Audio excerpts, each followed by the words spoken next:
Wow. First of all, you guys look awesome.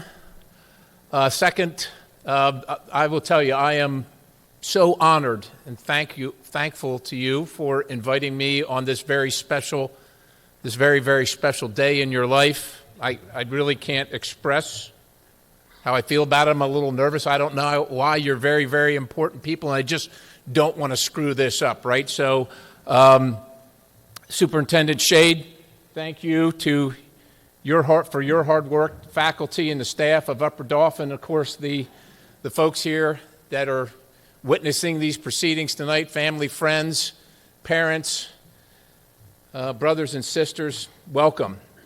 I'm going to start with just a couple announcements that I always feel like older people feel like they got to tell younger people, and probably parents tell you, and you don't listen to them, so maybe they're thinking if I tell you, you will listen. So we'll start with that just to keep it a little light. First of all, guys, I'm looking at every guy that walked through here, and your hair is magnificent.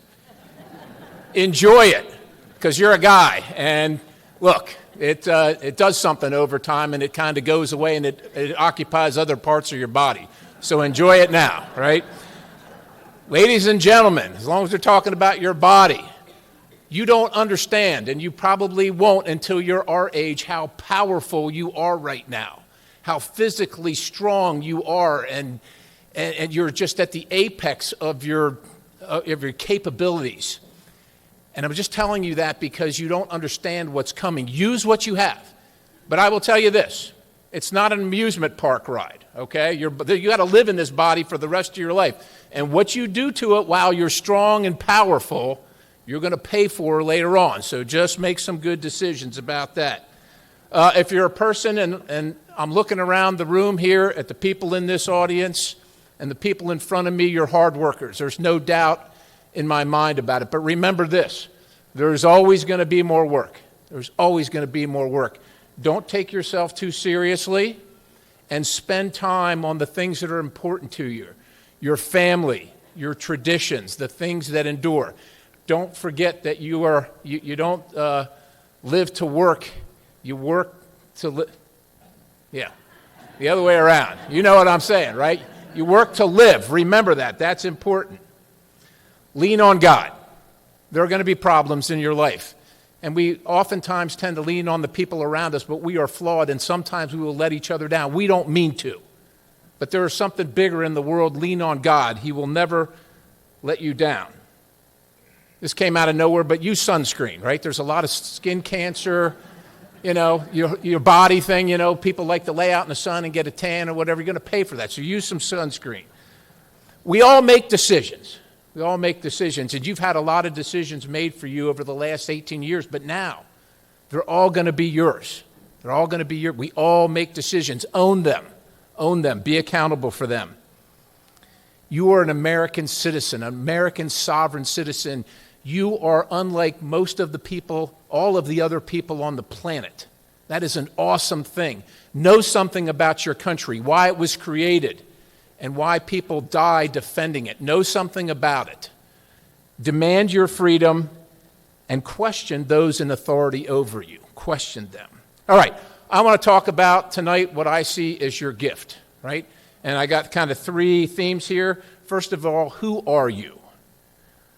The world then and the world in the future. And the value of failure, being bold, and never giving up. So each of you has a gift. You might not know it yet.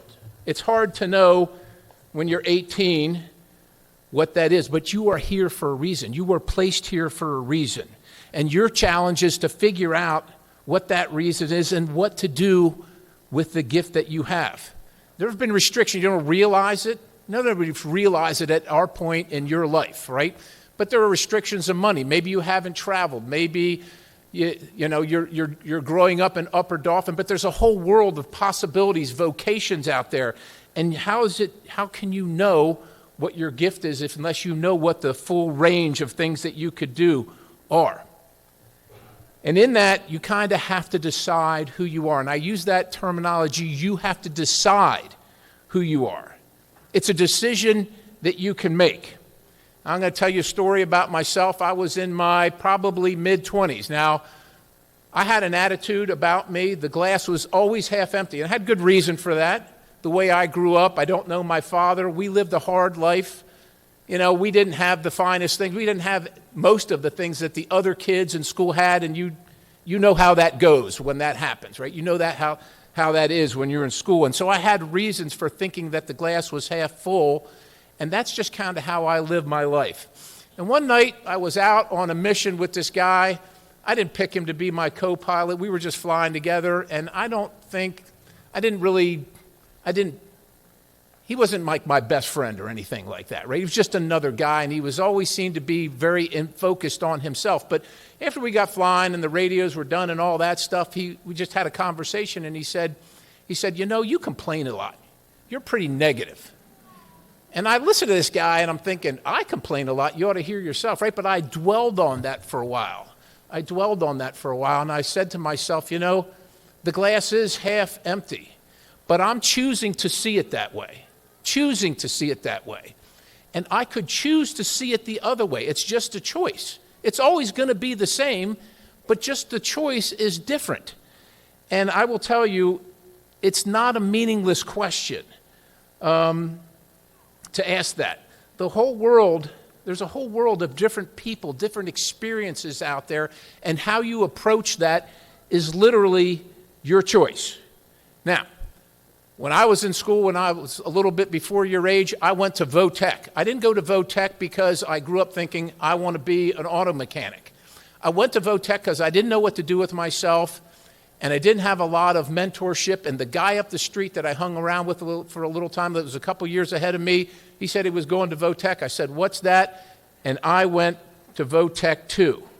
But finding something that inspires you, something that actually inspires you, will change everything about who you are, who you become. Your entire decision process, regardless of your circumstances, is your choice. And I hope you will use that choice to always do the right thing. So let's talk about where we were and where we're headed. So when you were born, thinking about this, the iPhone was just introduced, right? The rest of us had that phone that you got to flip open that you guys all laugh about now. That just happened. The final Harry Potter book had just come out. And for people that don't read Harry Potter, there was no movie, so I didn't know what that was about. Nancy Pelosi was the first woman Speaker of the House. You could buy a car made by the Pontiac Motor Company, which is no longer in business. There was a troop surge going on in the war in Iraq. I was waiting to get my orders. Things have changed a lot in those 18 years. You have conquered high school. And in your lifetime, think about this, in your lifetime, we will cure cancer and diabetes. We sure better. The U.S. or China will have won the race for quantum communications. We're talking about little atoms talking to each other across universes. And quantum computing, which will revolutionize defense and warfare. We will send people to Mars. Most people will not drive a car, although you will ride in one. You will not fly an airplane, but you will ride in one. The capability to transmit electricity from space to your home will be a reality. Machine-computer brain interface will happen, solving paralysis and blindness. And America, as the global leader, will be seriously challenged by our adversaries. AI will usher in a whole new protocol of living and societal existence. But change is hard for people, all people. We stick to what we're comfortable with and often aren't ready to think about different people, different experiences, different ideas in different places. And that's just human nature. But I'm going to challenge you because this country and this world needs what you have to offer and to have an open mind about it. And I think about, I'll give you another this is a flight school story. So I'm in what's called the toughest part of flight school in the Army. You're flying instruments. And when you're flying, you want to see where you're going. You want to see the surroundings, but you can't when you're flying instruments. You're in the clouds. You're looking at this screen in front of you of dials and gauges, and you're banking on your know-how to make sure that you don't crash the aircraft. And this thing takes about 11, 12 weeks, right? So I'm in nights flying the aircraft. It's a helicopter. It's vibrating. It's nighttime. About 10 weeks in, About 10 weeks into this course, I'm out. It's a stormy night. It's lightning. It's pouring rain. And the windscreen on a helicopter is not glass. It's plexiglass. So it's loud. It's crashing in. It's loud. You're nervous. You're sweating. It's hot. It's Alabama. Check pilot's sitting next to you. You don't want to screw it up. You're being evaluated within 1/10 of a point to all your peers. And you're just trying to figure out where you are on the planet and the relationship to the airport so you don't crash this thing, right? And I'm trying to figure this out, and my instructor pilot says to me, this is going to be some mumbo jumbo to you, but she says, this is called a course deviation indicator. She says, when it's on the same side, you're short of the terminal. And at that moment, like everything stopped. It was like time froze, everything got quiet, suspended in space. And I looked at her and I said, I've been flying this thing at night for 10 weeks straight. Why have you never told me that? And she looked at me and she said, you've been flying for 10 weeks here, and I've told you that every night since we started. You just weren't ready to hear it. Ladies and gentlemen, why does any of that matter tonight? It matters because our country and our world are going to need the unique gift that you have that you might not realize. All these new frontiers and so many more to make certain the right things happen at the right times for the right reason, and we need you to realize what your gift is. And to do that, you're going to have to be open to other ideas and other things that you're not familiar with. My final point is the value of failure, being bold, and never quitting. No one wants to fail. No one wants to fail, but I got news for you. It's coming. It's coming. It's going to happen. It happens to all of us, but there is no progress without failure. Boundaries aren't expanded, and you're going to have to take some risk. Risk and failure are the mother of success. Thomas Edison failed famously 10,000 times making the light bulb, and he was asked, well, you're a failure. You failed 10,000 times. And his response was, I found 10,000 ways not to make a light bulb. But this one works, and he changed the world. Milton Hershey went bankrupt multiple times in multiple cities, but he learned from his failures and created a dynasty that is known around the world. You know what else nobody likes is regret. It's regret. Who of you wish that your parents would have bought you some Bitcoin when you were 2 years old? Think about that. I don't remember what the price was, but it was pennies, and you know what it is now, right? You don't want to look back and regret. Your tombstone, and I know you're not thinking about that right now, but it's going to say probably 2007 on it, right? And there's going to be a dash on it, and then the number when you departed these earthly bounds, right? And that dash is going to encompass everything you have done in your lifetime, that dash. And it's going to represent this total sum of all your decisions, including the ones that you were afraid to make and that you regretted when you went to the grave. Ladies and gentlemen, graduating class of 25, you miss 100% of the shots you don't take. So take the shot. Take the shot. Failure forces you to see other possibilities and is also one of the strongest motivations to success. One last story, and I'll try and finish this up. So I went to Votech, as you know. I told you I already had a kind of an attitude. I would probably call it a bad attitude. So I'm an auto mechanics. I wasn't bad. I was a mediocre student, mediocre athlete, nothing special. Starting my senior year. Votech is half your grade. It's a big deal. You got to get it right.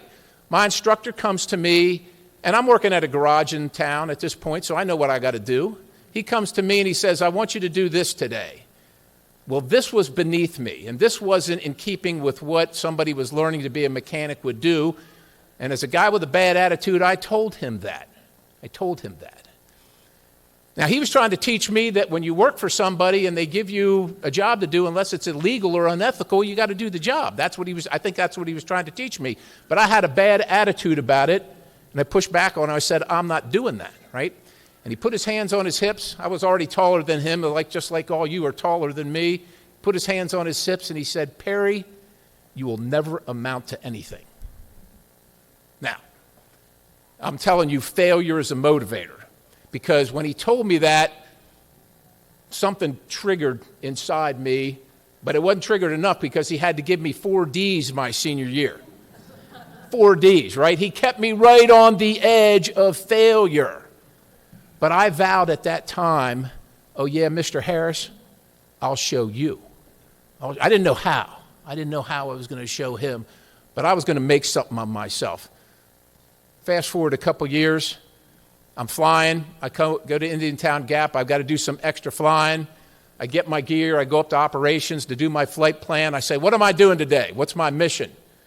Well, see here, you're going to Cumberland Perry Vo-Tech School. You're going to take that aircraft out there. You're going to do a recruiting mission to the students. I got this big smile on my face, right? I'm happy to go, get in my aircraft all by myself, and I head out there. I park the aircraft. I get my big plaque out and my literature and so on and so forth, flight suit, name tag, hat on, ready for the students. And here they come. And eventually, here comes the auto mechanic shop and Mr. Harris. Mr. Harris, right? He walks around the other side of the aircraft. He doesn't know who's there. He comes around my side, and he stands there and looks at me. He knows he recognizes me. You could see him processing it, you know what I mean? He didn't say anything to me, but he just kind of nodded his head. And I will tell you, I think he had a certain point of pride in knowing that he got through to me. And I can tell you I had a point of pride knowing that I had not been a failure and I had learned from that failure. See, if you're one of the people that thinks the glass is half empty, if you're one of the folks that don't think you're ever recognized or acknowledged for your achievements or your effort, if you're the person who says, why is it so hard for me and how does it come easy for everyone else? It's understandable. You're 18 years old. And let's face it, for the first 2 years, you're probably pooping on yourself. You're not really in the game, right? You're not really making these decisions about what you're going to do for the rest of your life and how to test yourself. But I'm here to tell you this. I know, and I believe that you are bigger and better than you think you are. You are bigger and better. You have conquered high school, and tomorrow is a completely different opportunity to start everything else all over.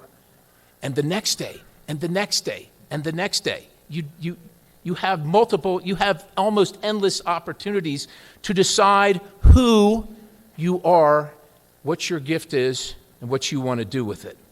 And when you make that decision, the gift that you have will also be revealed. And it will be your passion, your energy, and your dedication. And you will do magnificent things with it. So don't be afraid to fail. It's taking risks and being bold that will reveal who you really are and why the good Lord put you on this earth. Knowing the opportunities and the challenges of the future helps you identify your passion and your gift, and with that gift, no matter how big or how small,